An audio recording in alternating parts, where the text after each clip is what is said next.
Welcome to Powerboat1.com. We're back on our Miller project. Now it's time to get the pump disassembled so we can kind of see what went on inside. We know the wear ring came loose, but did something get up inside? Did the impeller grab the insulator, pull it out?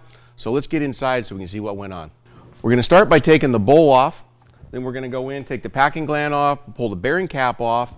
Then we'll pull the impeller nut off, we'll get the impeller pulled off, and that'll get us into the wear ring area so we can see what's going on and make sure that it didn't damage the wear ring inside, the area that it seats in, so that we can actually press in a new wear ring and it's going to stay good and sound throughout the rest of the life of the pump. And we'll loosen all these up.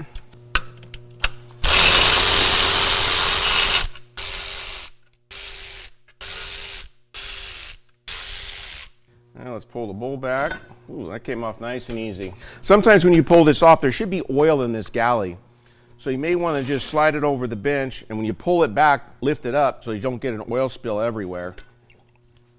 So you can see in this one, it's actually full of water inside, which means water was getting past this seal, filling this galley up.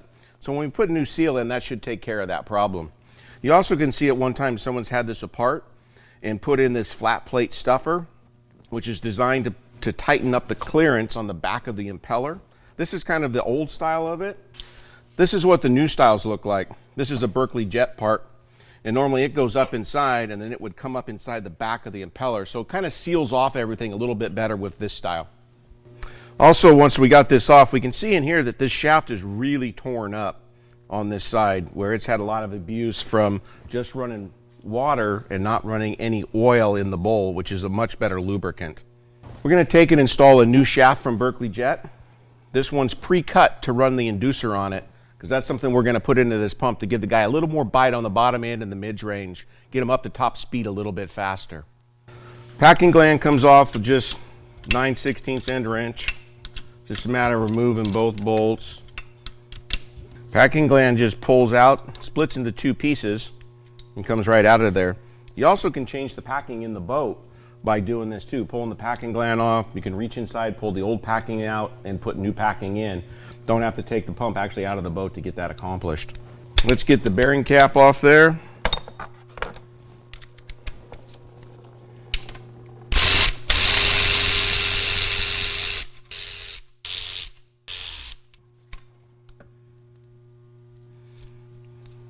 Bearing cap came off nice.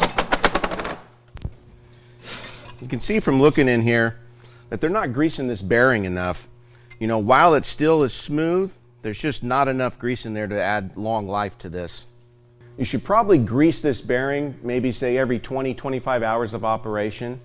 You know, that way you keep it, you know, well lubed so you're not going to have problems with it. The seal that's inside this front section here goes in the opposite way, so that when you pack too much grease in here, it'll actually push that grease out through here. That way you know that you're putting in enough grease usually. On this one, it was just pushing it out because of heat that was being built up inside. Let's go ahead and we'll knock the impeller nut off, and then we'll be able to get the impeller pulled off.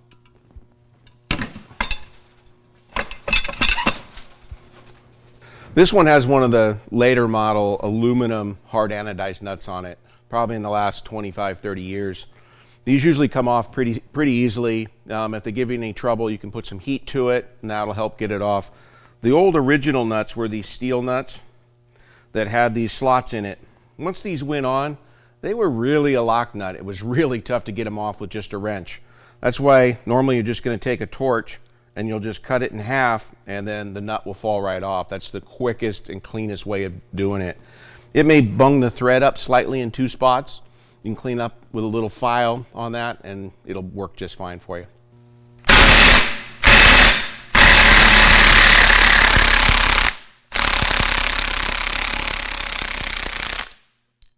See, that came off pretty nice. This is a tool from Berkeley Jet. It's this impeller nut socket tool. It gives you deep enough to be able to go over the shaft to be able to get the nut on and off correctly. This nut's also 1 13/16 in size, so if you're going to use some sort of wrench or, you know, a knock hammer, something like that to get it off, that's the size that you're going to be looking for. Now we'll grab our impeller puller, another nice little Berkeley Jet tool. You can get those online at berkeleyjet.com. Slip it up in place. Run run it back. Put the little collars on it. Slide the lock on it. You can use a battery-powered impact, an air impact. You can use even a socket and a ratchet if you wanted to. It really makes pretty easy work out of this.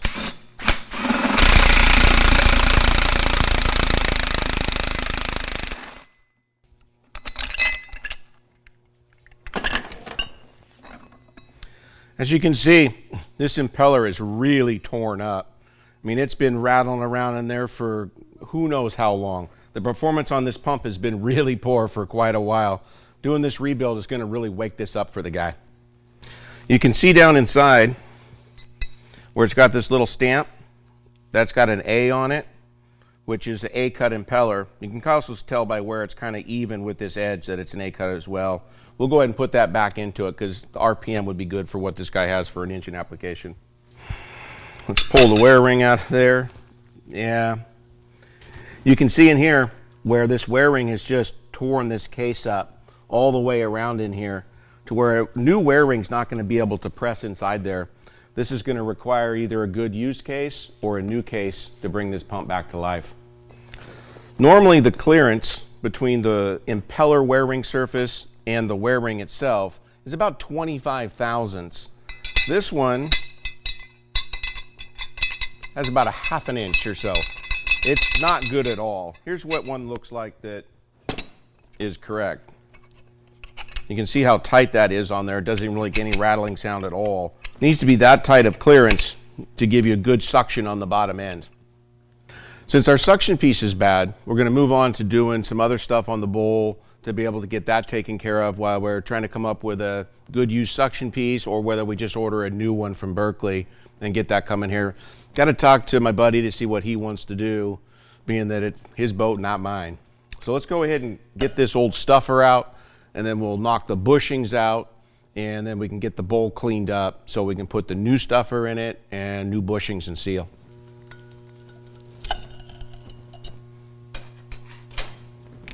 Okay, there's the old stuffer plate out of there. There's what we're going to be putting in.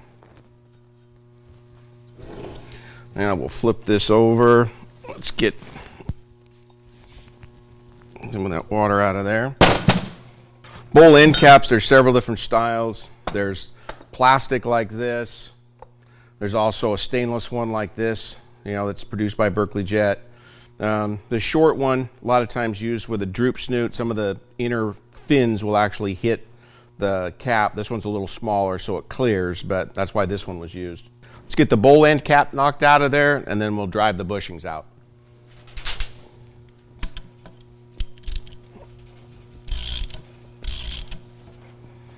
Normally, you just have some silicone on this to create the seal to keep the oil in the galley. When we knock these out, we'll just drive one bushing into the other bushing, knock them both out, and it'll knock the seal out at the same time.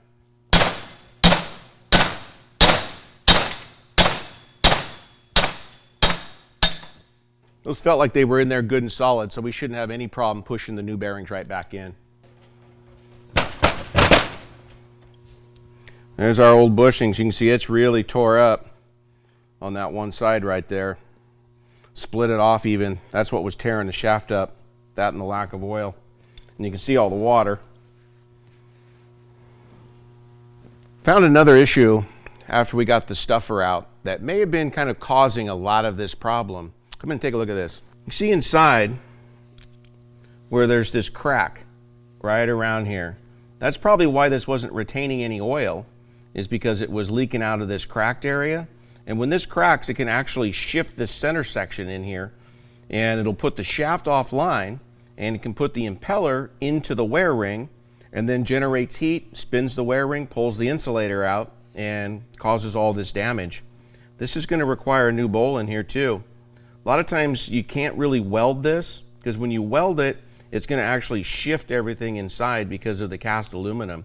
You could weld it, come back center bore and all that, but with the horsepower this has, that's really not a good fix for this application. On this build, we're going to be switching from this shouldered wear ring that they had in the boat which has a shoulder that the impeller stops against, to a non-shouldered wear ring. I kind of prefer the non-shouldered stuff when you're doing a performance build. That way when we get the impeller up in tight to the suction piece, it doesn't create this extra little bump on the front side, so it's got a cleaner water entry into the impeller. But to achieve that, we're going to take and have to cut about 100 thousandths off of each shoulder on the shaft. That's going to allow the inducer to move in further, as well as the impeller to move in further, so we can tighten that front clearance up. And then if we get a little too tight in the front, we can always shim that back to create the clearance we want. I'm going to be looking for about 40 thousandths or so on this particular pump. So let's go put this in the lathe, we'll cut those shoulders, and move on to the next step.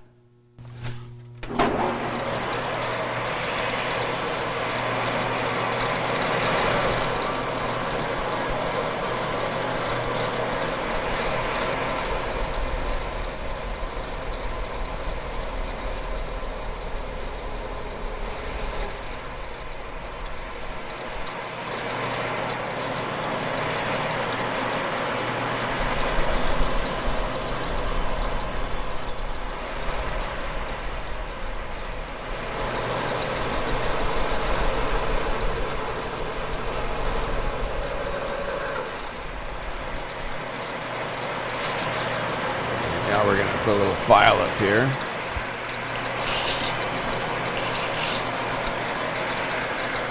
That's it. Keep following this project on Powerboat1.com.